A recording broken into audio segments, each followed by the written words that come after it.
Capítulo 19. Os 4 inimigos da boa disciplina. Medida que tenta praticar a boa disciplina em seu lar, você encontrará 4 inimigos.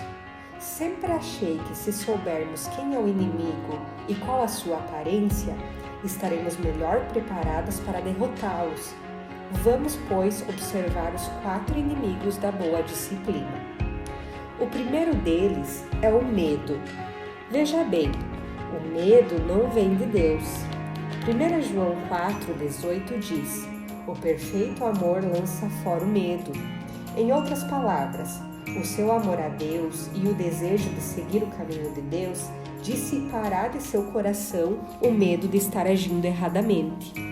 Pessoas ao seu redor lhe dirão muitas vezes: não é este o modo certo de agir, você está errada.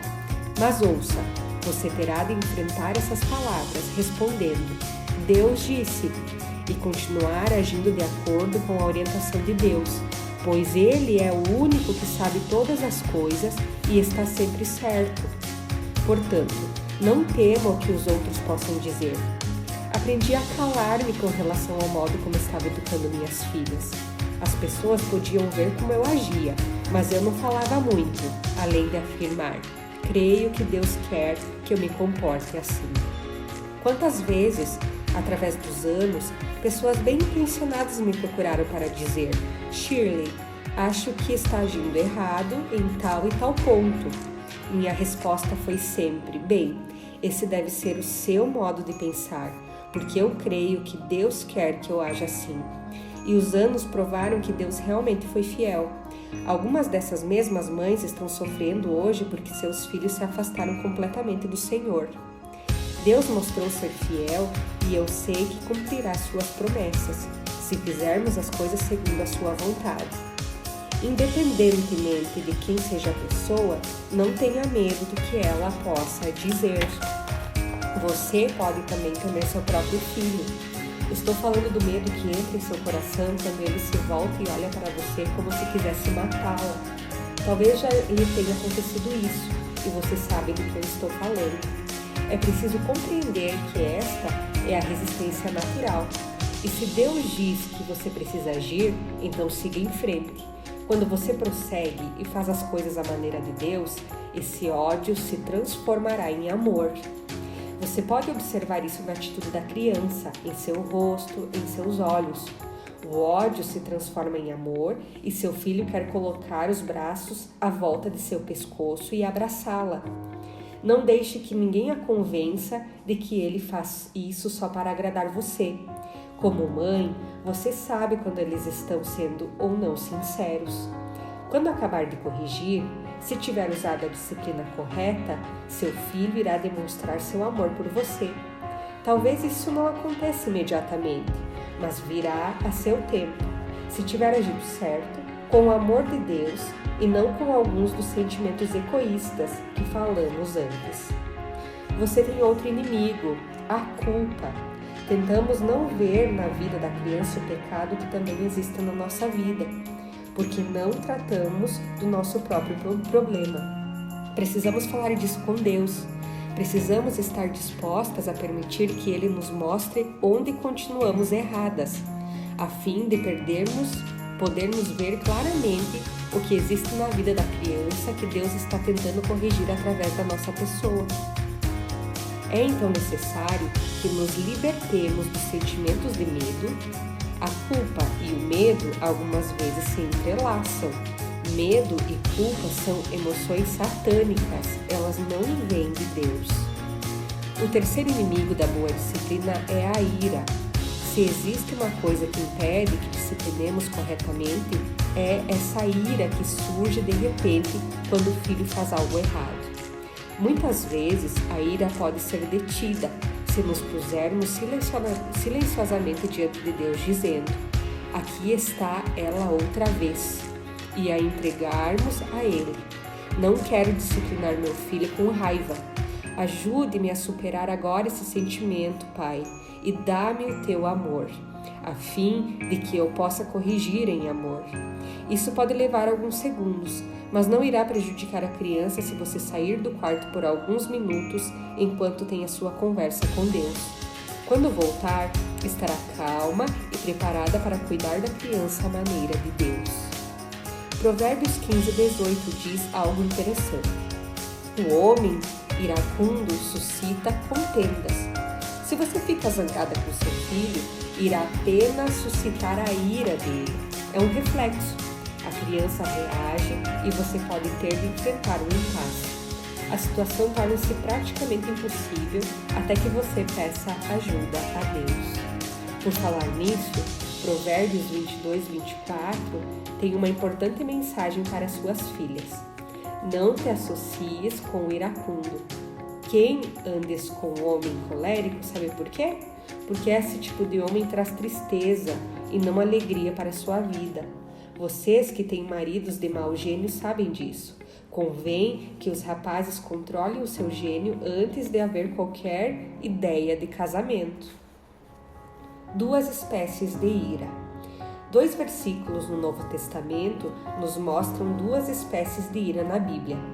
Tiago 1,19 diz que o homem deve ser tardio para se irar. Em outras palavras, há algumas coisas que suscitam justa ira. Nós nos aborrecemos quando alguém faz alguma coisa errada, mas não descontamos a raiva na pessoa. Existe uma ira justa que surge em nosso coração quando vemos alguém maltratado, mas devemos ser tardios em irar-nos.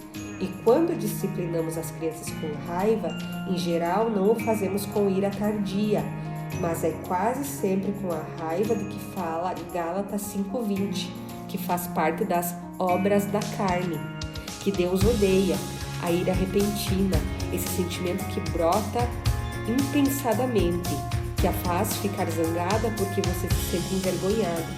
O seu egoísmo é que faz essa espécie de ira surgir. Existem, pois, 2 tipos de ira. A legítima, que a Bíblia nos adverte a ser tardia e nos deixar dominar por ela. E a repentina e colérica, que a Bíblia diz ser um produto da carne. Se seus filhos nunca a virem irada, irão ter uma visão errada da vida, pois a ira justa faz parte da vida. Não podemos dominar-nos completamente, e Deus sabe disso. Penso que foi essa a razão por que Ele nos deu esses 2 versículos. Reflita sobre eles e procure estabelecer a diferença em sua própria mente entre as 2 espécies de ira, e depois faça tudo à maneira de Deus. O 4º inimigo da boa disciplina é um tropeço para todas nós: preguiça. Eu nem preciso falar no assunto. Você sabe se é ou não preguiçosa. Você sabe quando não está agindo corretamente e sabe quando deixa de disciplinar porque teve preguiça de levantar-se e tomar as providências necessárias. Você fica demasiado envolvida no seu próprio eu e seus filhos vão sofrer por causa da sua preguiça egoísta. Aplicação pessoal.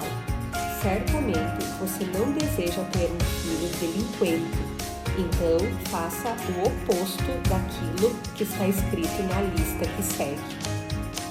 12 regras para se criar um filho delinquente. 1. Comece desde a infância a dar à criança tudo o que quiser. Desta maneira, ela crescerá achando que o mundo lhe deve o sustento. 2.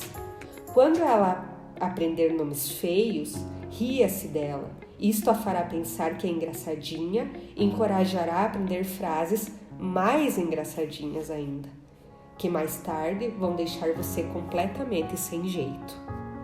3. Nunca lhe dê treinamento espiritual algum. Espera até que ela tenha 21 anos e deixe-a decidir por si mesma. 4. Evite o uso da palavra errado. Pode desenvolver um complexo de culpa. Isto condicionará seu filho a acreditar mais tarde, quando for preso por roubar um carro, que a sociedade está contra ele e que está sendo perseguido. 5. Apanhe tudo que seu filho deixar espalhado, livros, sapatos e roupas. Faça tudo por ele, e assim ele se acostumará a jogar todas as responsabilidades em cima dos outros. 6. Deixe-o ler tudo que lhe caia nas mãos. Cuide que o talher e o copo sejam esterilizados, mas deixe a sua mente banquetear-se no lixo. 7. Brigue sempre na presença dos filhos. Desta maneira, não ficarão muito chocados quando seu lar se desfizer mais tarde. 8. Dê-lhe todo o dinheiro que quiser. Jamais deixe que ganhe por si mesmo, porque a vida dele precisa ser tão dura quanto a sua. 9. Satisfaça qualquer desejo de comida, bebida e conforto que ele tenha. Veja que todos os seus desejos sexuais sejam gratificados. Negativas podem levar às frustrações. 10. Tome seu partido contra vizinhos, professores e policiais. Todos eles têm preconceitos contra seu filho. 11. Quando ele se meter em grandes dificuldades, desculpe a si mesma dizendo: nunca pude fazer nada com ele. 12. Prepare-se para uma vida de sofrimento. Você está fazendo tudo para tê-la.